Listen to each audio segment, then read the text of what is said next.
I'm Rhonda Nair, CEO of Intuizi, and I have with me today David Wilson, EVP of Digital Marketing and Analytics for Zozimus, an agency based in Boston with a strong focus in digital marketing, advertising, and PR. David, welcome to the Data Deep Dive. Thanks, Ron. I'm really happy to be here. Pleasure's all mine. Why don't you tell me a little bit about what you're working on this year? I think this year is a couple of things with clients. I think the thing that's top of mind for everybody is ChatGPT and AI, and sort of where does that fit into not only the marketing infrastructure, so what's our tech stack going to look like for us and clients going forward, but also it's sort of it is Zozimus. I oversee paid media, SEO, social media, and analytics, right? So what's the impact on AI chatbots on Bing search and ultimately Google search, right? So you can produce all of this content, but will the AI find it and present it in the search results, right? So you know, that's the thing that's top of mind for clients. I think the other part of it is clients are always wanting an ROI. Right, they always want it's an increased ROAS than last year, and there's you know, despite rising CPC, CPM prices, you know, there's still a focus that's around around how can we drive more leads, more efficient leads, you know, take that opportunity and close it, make that close cycle closer, smaller than what it was. You know, all of those things are sort of top of mind. Absolutely. I mean, I think those are very relevant topics. I know that AI, ML. So at Intuizi, we are an NVIDIA Inception Accelerator startup. So you know, we have backing from NVIDIA to do exactly what you're talking about. You know, and they're the backbone of ChatGPT, right? Like they're the ones doing all the neural networks and all that other stuff. We work with them on, you know, NVIDIA A100s and Jetsons and IoT and all sorts of other wonderful things. So it's very, very relevant, very, very apropos. So let's start with a couple of different frames so that some of the viewers can kind of understand like kind of who your clients are and kind of how you currently help them. So a pretty wide roster of clients in various verticals. I saw companies like Lyft's. Some were like universities, furniture stores, big name furniture stores. Can you kind of give me a use case as to how they engage with you, and then kind of like how you were able to achieve like a good outcome? You mentioned like ROAS and ROI.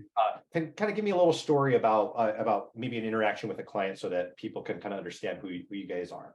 Yeah, great question. So as an agency, Zozimus, we have strategy, creative, PR, and performance. So we have a different mix of clients and depending on what the need. So the clients that we typically interact with under my group is higher ed, finance, and medical devices. Those are the big three. So sort of what I at school, let's talk about higher ed. You know, we're in the Northeast, outside Boston. There's a population shift that's going from the Northeast to the warmer parts of the country.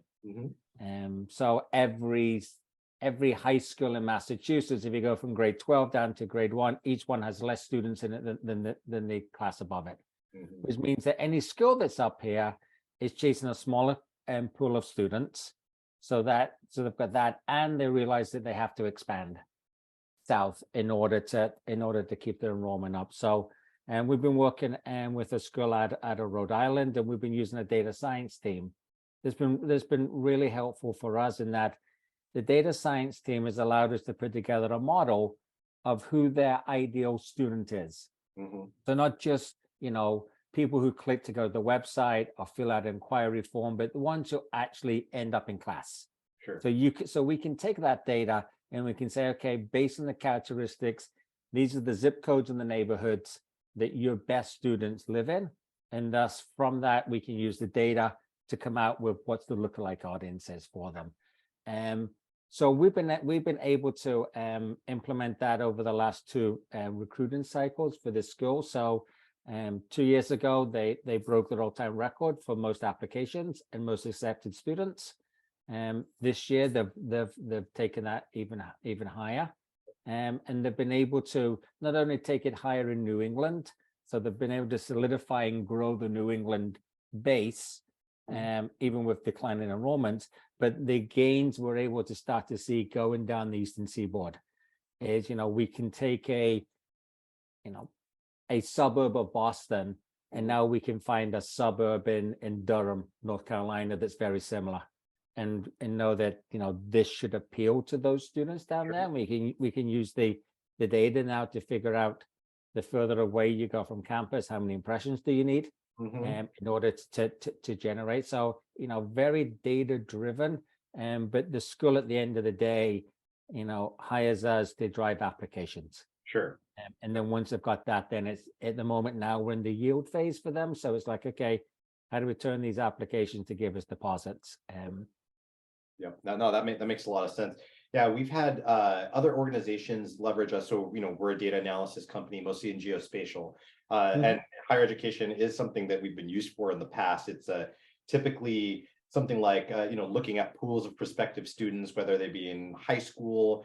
I think that the actual use case was they knew where all of kind of like the campus visits happened, and looked at those and then cross-referenced them to see what like the journey of the students were in different capacities, all tracked via the mobile phones. And then basically using these pools of data, we're able to then adjust their marketing based on, one, the knowledge base, and two, the actual being able to be able to use the data to actually then go affect marketing dollars down the road.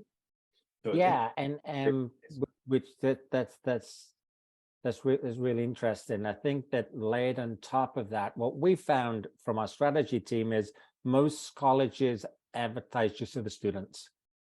And in the East Coast, it's close to $300,000 4-year decision, the price of a condo in most parts of the country. I was like, mom and dad should be included in that conversation, right?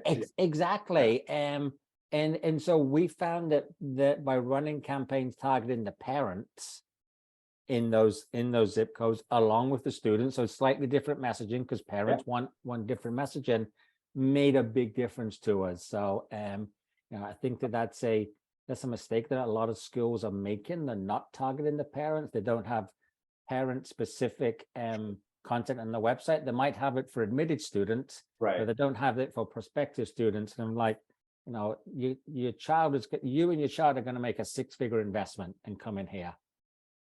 Let's talk to the people who's also going to be writing the check for that. Yeah, let me tell you, if someone targeted my parents down, a long time ago, I probably wouldn't have ended up in art school and probably would have ended up as a business student somewhere. It made it change the complete trajectory of it. And widow, yeah. Here, so that's all good. All right, switching gears a little bit. So you started talking about ChatGPT. I think it's an absolute game changer in so many different ways. It's going to change the way that work is done, right? So I think it's a tool, much like Microsoft is Microsoft Word's a tool, Excel's a tool, Google Sheets is a tool. It accelerates a lot of work.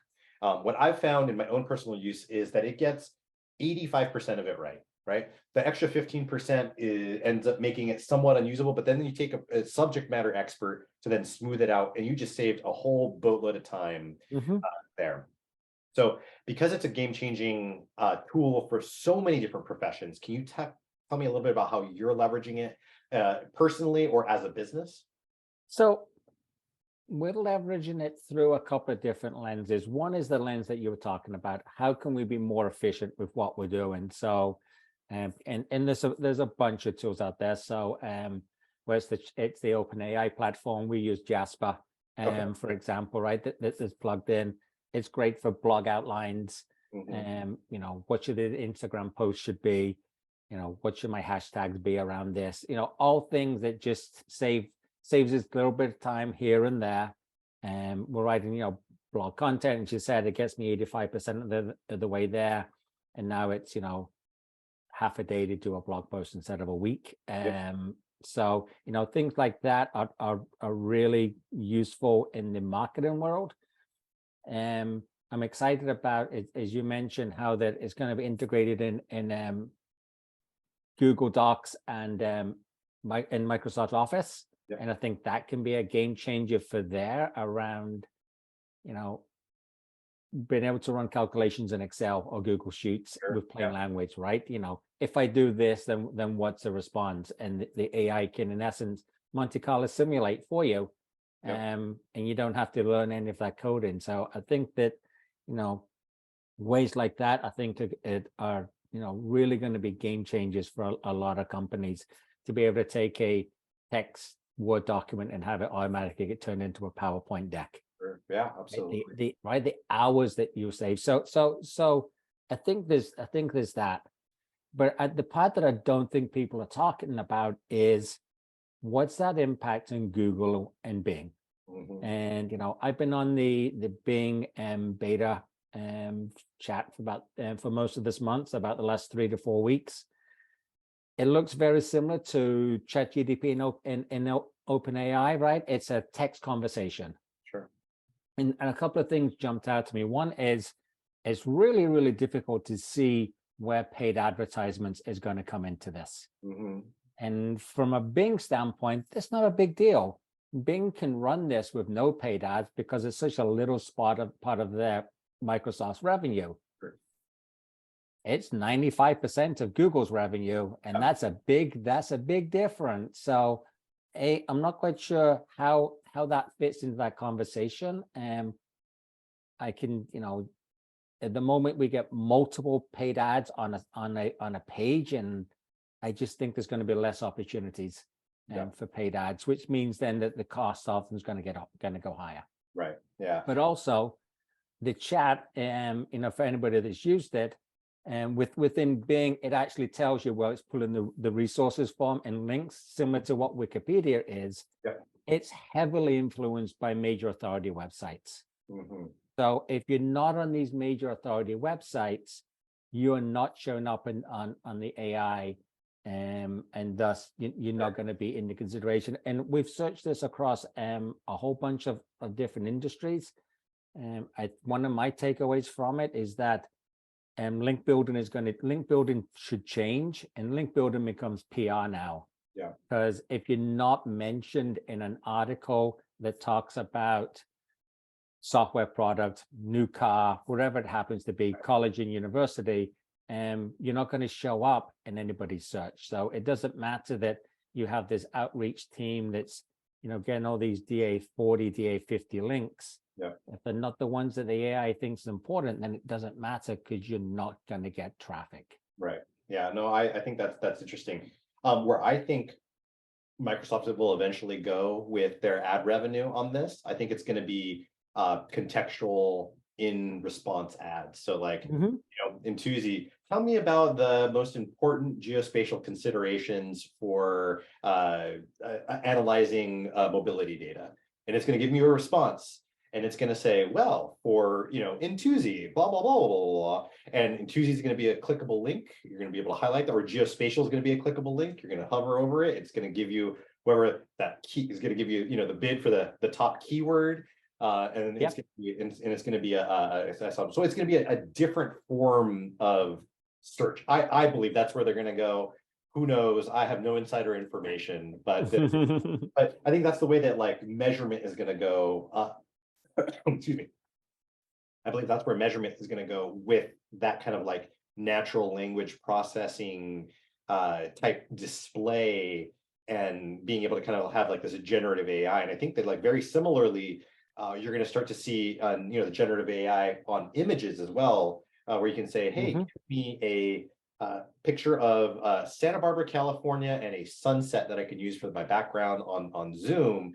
There's going to be things like, oh, hey, but right here over here is going to be that taco shop. It's going to make sure that it shows that up, and it's going to be a natural.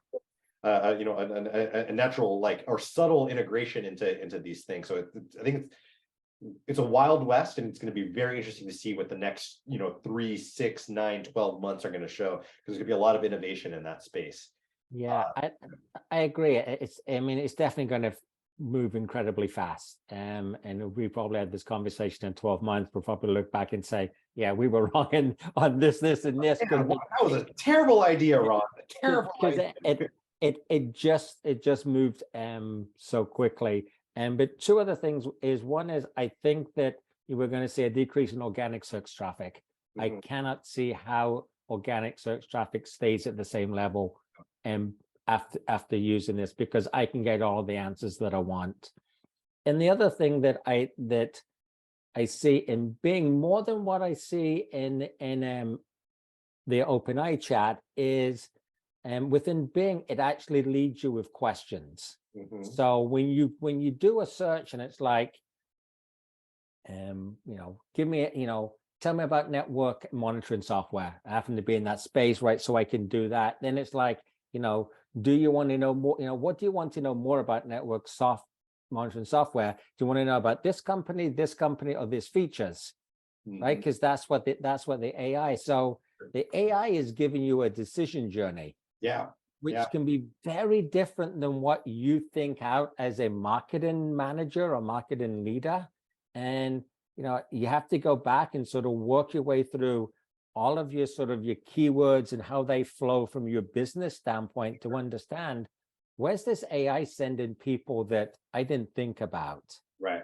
And the AI is doing it right based on, it crunched all of this data. So there's a rationale in theory behind that path that is now given that maybe we didn't think about. So, is that something as marketing leaders that we overlooked? And this is great. Or, what do we need to adjust? Because if this is where the comparisons are taking place and they're not on the big aggregator sites, from these other sites, then, how do we approach them so that, when those questions are asked, that we continue to show up? Certainly. Yeah, I mean, with ChatGPT, it's like the prompts are so important to being able to get the right answer. So yes, one, I 100% agree with you. I don't see how organic search maintains its utter dominance in the space of like knowledge retrieval, because it just changed. Like I already in 3 separate occasions this week used ChatGPT to find out information that I would have normally had to search for across multiple sites, to then synthesize that data in my brain as a subject matter expert and then present a result. One well-written prompt to ChatGPT collapsed a week's worth of work into maybe 2.5 hours, maybe 3 hours. Again, it gave me like 85% of what I needed. I refined it 15%, and then it was usable.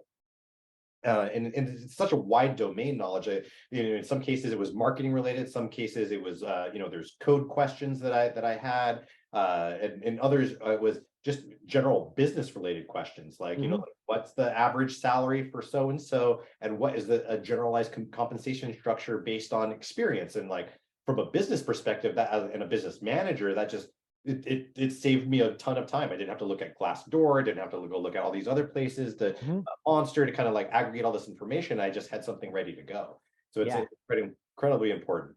I had one other question for you. I know that we're kind of running up on time, but measurement is really important. So you have all this stuff, ChatGPT generates stuff, traditional means, PR. Ultimately, you want to be able to measure your results and being able to quantify what you're doing so that your clients can see a demonstrable ROI. How do you tackle that problem?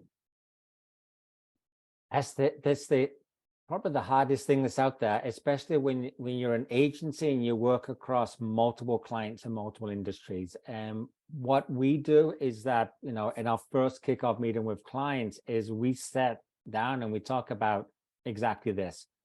There has to be one source of truth, of data, that we say that whether we really like it or not, that's the one that we're going to trust. Right. Invariably, it's GA4.